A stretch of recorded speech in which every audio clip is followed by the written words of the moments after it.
Hello and welcome to Reginald ESQ. I'm Underhook and this is Empyrion Galactic Survival. This is your first hover vessel build. So we're showing how to build a hover vessel. Now, this base we have built in survival mode it's on the starter planet, so it's the easy planet with oxygen and no temperature or radiation concerns. And the base is exactly the same as we left it under our first base build episode, and except I've put in a wireless connector to make it easy to build things, and we actually put that in because we built our starter vessel, which is on the roof. Let me go around to the little ramp here, which brings me to my first point. This is the starter vessel which we built, and as far as I'm concerned, it is better in every way than a hover vehicle. The only thing a hover vehicle can do that this can't do is a hover vehicle can use the mining drills, and it can use a tree harvester. Other than that, it's worse than a starter vehicle in every possible aspect. This can go into space, can take you to other planets, it can fly and get to places really quickly. A hover vessel, you've got to get over all these rocks and obstacles and stuff. Every time you hit a tree, look at all the trees out there, you crash into them all, you got to try and go around them. It's very slow travelling in a hover vehicle, and to be honest with you, I can, even with my survival tool, I can fly out to a ore deposit, dig down, mine it out, and in fact at the end of this episode of this I show you how to do it. You can wirelessly connect your containers and just wire it in as you're mining, hop out and fly back again, and I would be back and finished at my base. I'd still be in my hover vessel trying to mine it out with the incredibly poor maneuverability and adjustability that hover vehicles have, which you'll see later on in the episode. Anyway, so save yourself some time, just put a starter vehicle. But anyway, if you want to build a hover vessel, I'll show you now. First I'll show you how not to do it, and then we'll go through how to do it. So this is how not to do it. Long, sleek, skinny design is no good for mining because you want to be able to turn around once you're in there, and turning something this long around means you have to make a huge cavern to be able to do that. So what you actually want is short, fat and stumpy. Some people put like 5 or 6 drills on the front and do things like that so that it's easy for them to turn around, but anyway. Now we're going to, I'm level 8 currently. You need to be about level 7, I think. Now, first thing I want to do is make the starter block. It's not in the hover vessel menu, it's in the all blocks menu. So if you see there, I click back to starter vessel, it's not there. If I click on the all blocks menu, you'll find it in there under blocks, the starter. It's the same for all the starter blocks, they're not in the actual proper menus. Anyway, some of these things I've already unlocked, like these container controls and things like that, because we made a small vessel. So I'm just trying to unlock other things we need now for a hover vessel. Some things are common, some things aren't. Like the RCS unit is different. The thrusters are different on hover vessels than they are on starter vessels, etc. So anyway, we're unlocking thrusters, small and medium. I didn't actually want the RCS module, but the detector we definitely need for mining. What are we unlocking now? Oh, I had to unlock the harvester module so I could unlock the drill, the T1 drill. You can use the harvester module. I don't think it's worth using, but you know. Now we want to unlock these blue, I think we have unlocked already, the blue hover engines, not the green ones. The green ones are less powerful and help you to turn, but when you use engine placement correctly, you don't need them anyway. I've also made that unit I just clicked on, which is like a boost unit. When it makes a hover vessel jump when you use it, but it's too bulky to fit on. The way it's designed is awful, and I'm not going to use it. I've made a cockpit though. We're making one there. You don't need an armoured one or anything if you're just mining and things like that. That's a little generator. The small one is fine. We don't need to have oxygen on this planet. If you did need oxygen, you just make an oxygen tank, and you don't need ventilators or anything like that. It just goes through the cockpit. We're also making a container controller. It's the ore and wood one. That's the one you want. We've got our detector. We've got a wireless module. You definitely want that as well. We've also got the container extensions, which go with the container controller. I think I made a fuel tank there as well. And I've got 4 small engines. We want 4 of those and 2 medium engines. So the medium engine, one will go on the front for reverse and one on the back for forward. And we're making a drill there as well. We're going to make a couple of drills. And the 4 small engines go up the front and the back pointing sideways so that we can, one, move sideways, but also so we can turn around effectively. So I turned on the wireless on the container, and we're now putting everything in the wireless toolbar, which enables us to carry a lot of stuff at once. If you haven't come across that before, that's what it's for. But if you need the wireless module in your base so that you can do that. This is the starter block. As you can see, it's got an arrow on it. It looks like a V. That needs to point to the front of your vessel. I've got a little hole dug here because I tried to do this earlier when I built my bad one for you to show you, and I couldn't get the cockpit to connect to the front. And it's because the terrain was a little bit bumpy, so I just dug it out, and then when I placed it with the front of it just sort of hanging over. So this is a sort of a bulkier, one of the bulkier cockpits, and I like it for a mining one. So we've connected it up and now putting in a generator. And then we'll put the fuel tank in. Doesn't matter where you put them, you just hit P to access all this stuff anyway. And this is the wireless module. And then we've got our controller, our container controller. This one is an ore and wood container controller. If it's an ore and wood one, it means that the drills will automatically connect to it and they just feed the ore straight into it. If you don't have an ore and wood one, it won't automatically feed into it. These are the container extensions which actually add onto the container and make the container bigger. But the first one has to be touching the container controller, and then they have to attach in a chain from there. If you break the chain, they won't count as part of it. And you can't connect to a controller of another type. You can't connect to 2 different controllers. I'm going to connect to one at a time. I put the I don't know if I actually showed it there or I wasn't paying attention, but I put the detector module in the back there as well. And now I'm putting the hover engines on. I'm putting 3 on the front and 3 on the back. The reason for that is so we can adjust our tilt. We want to be able to tilt down and tilt up for mining. Otherwise we get stuck in holes. So just putting the medium engine on the front, you need really good reverse and really good forward.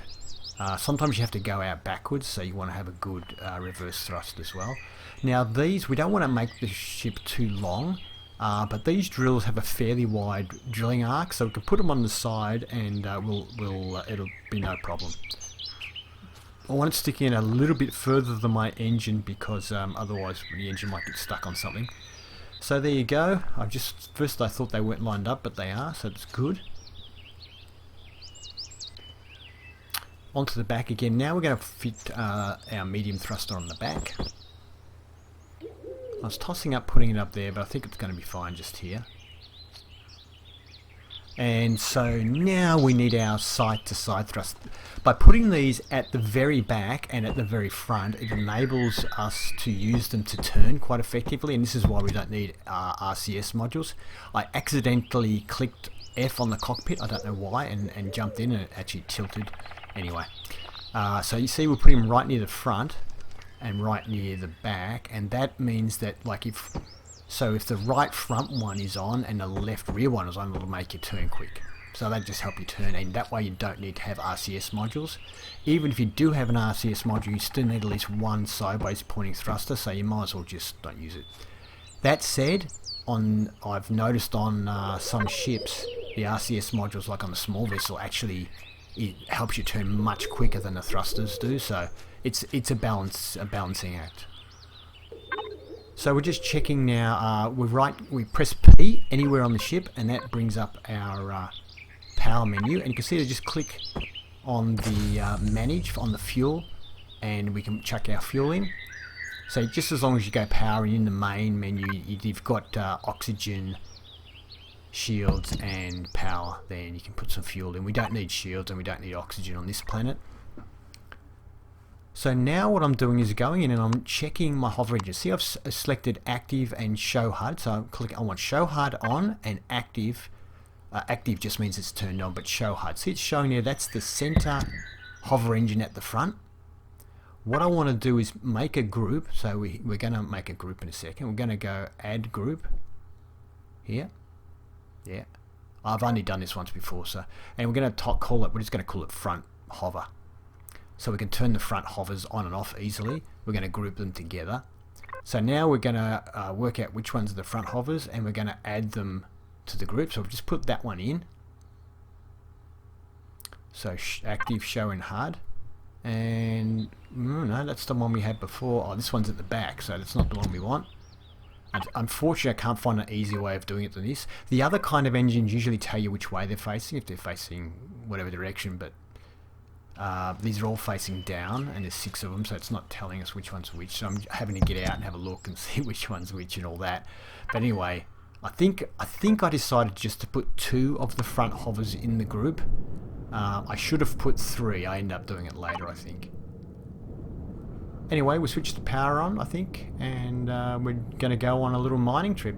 Press V, so press F on the cockpit to get in. You press V and it gives you an external view. If you press spacebar, it lifts you up to your maximum hover height, and C will drop you down. That's why the blue engines are better than the green engines. The green engines only have half the height. You can't really go higher. With the blue ones you can go higher, which when you're travelling like this means you don't hit as many rocks. And they also they're much stronger. They give you more lift than the green ones as well. So here's the silicon deposit. I was praying that it wasn't in the water. Don't ever in this game go in the water. It's a death trap. There's nothing in the water anyway. Alright, so I'm trying to tilt it down. So I use the ore detector on your toolbar there, which is number 2 at the moment. You press left mouse button, that tells you where all the ore is in I don't know, about a 20-kilometer radius or something. Then you select 1 on your drill to make your drill spin. So I'm turning those engines off now. So I clicked inactive, so the 2 engines are off, and I can tilt down a bit more because I just couldn't get down the ground. It's still not enough tilt. I thought with 2 of the hovers off, 3 back ones on, only 1 on at the front, it would give me enough tilt, but it's not. So I'm going to turn the other one off as well. I'm just showing in HUD first to make sure it's the right one. Yep, it is at the front. So that's the middle one at the front that I didn't put in the group. So we just deactivate that one now, and you can see now we can tilt down easily with no hovering engines in the front. So away we go. We start tunneling in. Just tapping the full thrust every now and then. And now the front end is going down too much. So we're just going to turn that single one at the front back on again, and now we sort of slam into the roof. Having a bit of trouble here. This is what I mean, hover vehicles just aren't worth it.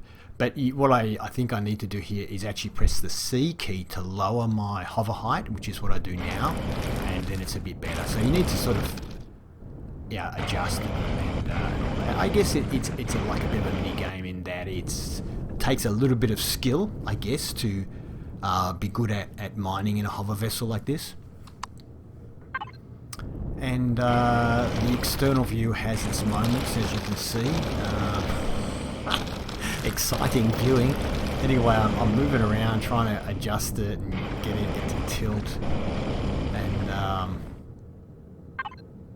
sorry, I thought I cut out all the boring bits. I think I decided to activate all of the front ones so that I would be able to tilt up again, and that's where we go. So now our front ones are working again. I think I dropped my hover height again, but because the front ones are level on again, it made it level out. Because I noticed that we've gone too low and we weren't pointing at the deposit anymore. There is another technique some people do where they place their engines in such a way that they can I think you can have downward pointing engines in the front help, and the other one is some of them go straight down towards the deposit and point down to straight and then line and then fly straight out again.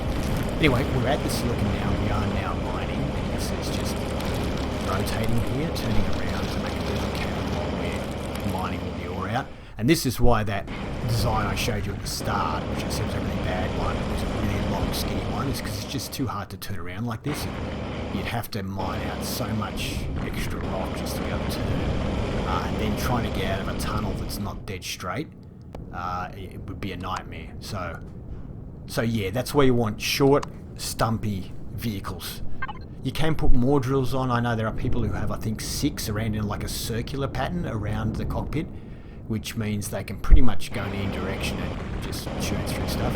So what I did here was I turned off my back hover engines so the front would tilt up so I could fly out. So probably looking at this now, I don't use hover vessels, which is why I'm so terrible. I would, if I was actually going to keep this, I would have two groups, one with all three hovers at the front, another one with all three back hovers, and just turn off the front ones to mine down, and then level out when you need to, and to get out, turn off the rear one so you point up, and then you can get out of the hole again. Like I said, crashing into trees and stuff I'm showing you here, these are terrible to get around in. They're just no good. But anyway, that is how you build one. Good luck if you decide to do it. I hope it works out well for you, and I hope you have good luck in the game. If you want to know how to build a base, airtight base, there's one there that we built, and if you want to know how to build a small vessel, we've done that as well. And I will be building a capital vessel in survival mode in my next exciting episode. So you can see there how it just went straight into the container. It was over 100, 130 or whatever it was, plus some crushed stone, which is not too bad. Have a good day.